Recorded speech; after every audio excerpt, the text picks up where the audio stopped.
بسم الله الرحمن الرحيم نون والقلم وما يسطرون ما أنت بنعمة ربك بمجنون وإن لك لأجرا غير ممنون وإنك لعلى خلق عظيم فستبصر ويبصرون بأيكم المفتون إن ربك هو أعلم بمن ضل عن سبيله وهو أعلم بالمهتدين فلا تطع المكذبين ودوا لو تدهن فيدهنون ولا تطع كل حلاف مهين هماز مشاء بنميم مناع للخير معتد أثيم عتل بعد ذلك زنيم أن كان ذا مال وبنين إذا تتلى عليه آياتنا قال أساطير الأولين سنسمه على الخرطوم إنا بلوناهم كما بلونا أصحاب الجنة إذ أقسموا ليصرمنها مصبحين ولا يستثنون فطاف عليها طائف من ربك وهم نائمون فأصبحت كالصريم فتنادوا مصبحين أن اغدوا على حرثكم إن كنتم صارمين فانطلقوا وهم يتخافتون ألا يدخلنها اليوم عليكم مسكين وغدوا على حرد قادرين فلما رأوها قالوا إنا لضالون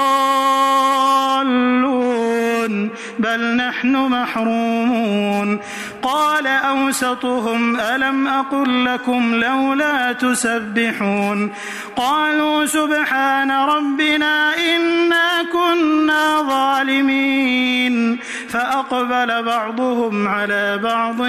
يتلاومون قالوا يا ويلنا إنا كنا طاغين عسى ربنا أن يبدلنا خيرا منها إنا إلى ربنا راغبون كذلك العذاب ولعذاب الآخرة أكبر لو كانوا يعلمون إن للمتقين عند ربهم جنات النعيم أفنجعل المسلمين كالمجرمين ما لكم كيف تحكمون أم لكم كتاب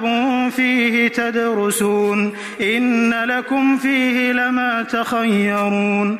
أم لكم أيمان علينا بالغة إلى يوم القيامة إن لكم لما تحكمون سلهم أيهم بذلك زعيم أم لهم شركاء فليأتوا بشركائهم إن كانوا صادقين يوم يكشف عن ساق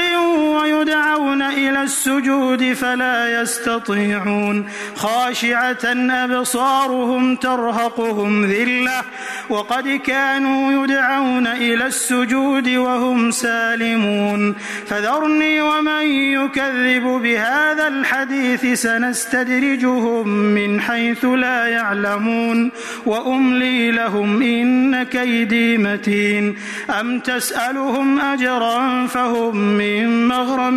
مثقلون أم عندهم الغيب فهم يكتبون فاصبر لحكم ربك ولا تكن كصاحب الحوت إذ نادى وهو مكظوم لولا أن تداركه نعمة من ربه لنبذ بالعراء وهو مذموم فاجتباه ربه فجعله من الصالحين وإن يكاد الذين كفروا ليزلقونك بأبصارهم لما سمعوا الذكر ويقولون إنه لمجنون وما هو إلا ذكر للعالمين.